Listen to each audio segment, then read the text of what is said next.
Appelons l'Australie. Johan Lequian, bonjour. Bonjour Jean-Jacques, bonjour à tous les auditeurs. Président de l'Union des Français de l'étranger en Australie. C'est bien ça, oui. C'est ça. Et auditeur d'RMC.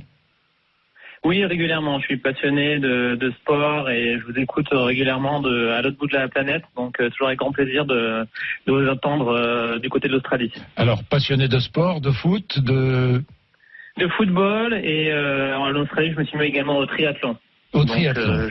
Dites-moi, Johan, ça fait combien de temps que vous êtes en Australie? Ça fait un an et demi. Je me suis situé du côté de Sydney, exactement à Manly, qui est sur la plage opposée, et installé avec toute la famille. Avec toute la famille. Je peux être indiscret. Que faites-vous là-bas?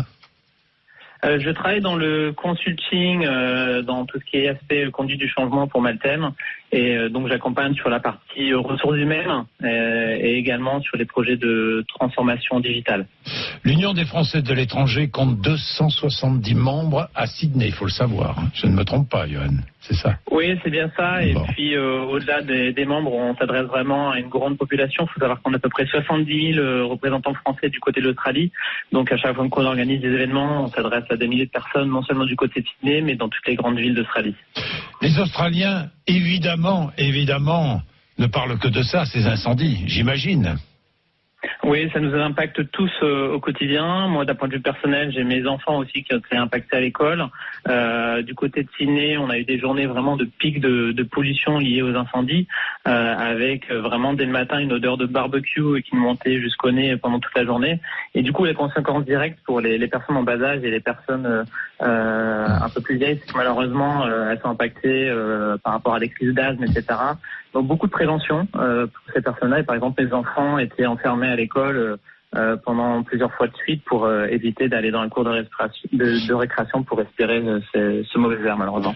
La campagne australienne touchée, mais aussi les rivages australiens touchés, la ville de Melbourne en état d'alerte. 100 000 personnes ont été priées de fuir la banlieue de Melbourne le 31 décembre. Une aide militaire va commencer à arriver pour prêter main forte au secours. On n'imagine pas, ici en France, l'ampleur de cet incendie, de ces incendies. Ouais, c'est vrai que c'est vraiment catastrophique parce qu'il faut savoir qu'il y a à peu près 3 millions d'hectares qui ont été brûlés depuis le début des incendies. C'est, pour vous donner une idée, c'est un peu la superficie de la Belgique. Et cette année, en fait, comme on l'a évoqué dans le reportage, les conditions étaient particulièrement violentes, liées à des conditions météorologiques très chaudes, très précoces. Et donc, du coup, il y a eu des ravages qui ont eu lieu dans toute l'Australie. Et donc, encore récemment, cette semaine, dans le Victoria, du côté de Melbourne, il y a eu 4000 personnes qui ont été évacuées sur la plage de Malakuta. C'était juste incroyable. On voyait des photos de gens qui étaient sur la plage avec tout le paysage en arrière-plan qui était en train de brûler. Et pour eux, la seule condition d'échappatoire, c'était de passer par la mer. Donc, des conditions vraiment catastrophique pour tout le monde.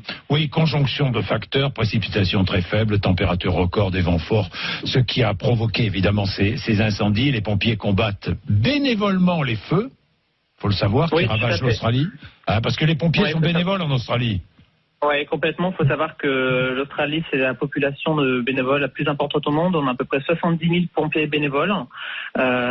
Et donc, ils ont beaucoup donné de leur personne depuis le début des incendies. Ils sont vraiment exténués. Au quotidien, ils se battent en permanence.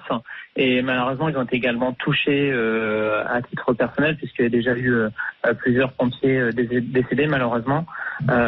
Et donc, il y a des renforts qui ont été apportés, notamment avec le Canada qui a envoyé 21 personnes en renfort, et puis le gouvernement qui a essayé aussi d'apporter des renforts aériens supplémentaires, 11 millions pour soutenir la lutte contre les incendies, mais clairement ces bénévoles sont pas suffisants aujourd'hui.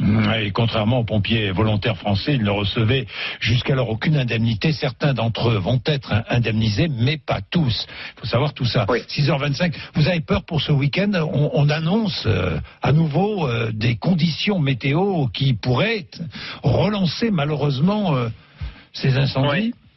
Complètement. Le problème, c'est que là, on a eu des pics de température qui sont montés à 40-43 degrés, même à 47 degrés en début de semaine. Et le plus difficile, c'est que la trajectoire des feux est imprévisible à cause des vents forts et des orages. C'est ça le plus difficile pour tout le monde, c'est qu'on est incapable aujourd'hui de prédire la trajectoire des incendies. Merci Johan Lequian, merci. On vous rappellera si c'est nécessaire, d'accord ?